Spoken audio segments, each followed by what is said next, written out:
begins with a traffic stop. Those who can't pay often ignore the fine. That leads to licenses being suspended. People drive anyway, and some end up in jail. Public Defender Nancy Daniels says she sees cases like these almost every day. Every day at first appearance, you see the people who have been arrested for this. Now, they're entitled to a bond, but of course, because they're so poor, they can't pay the bond even, so they sit in jail, and then we rack up jail costs for this, too. We met Will Norman making a payment at the clerk's office. I'm here to pay them now. That's pretty much all it is.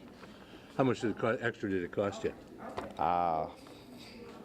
After about $1,500. More than 800,000 Floridians had their license suspended last year for not paying a fine.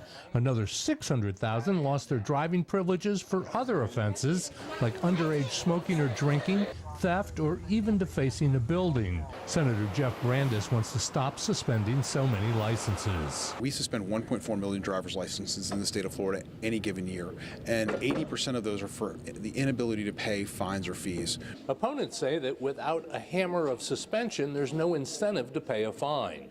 If you take that tool away, to some extent, what does a court order mean anymore? Because it really becomes voluntary as to whether you pay or not.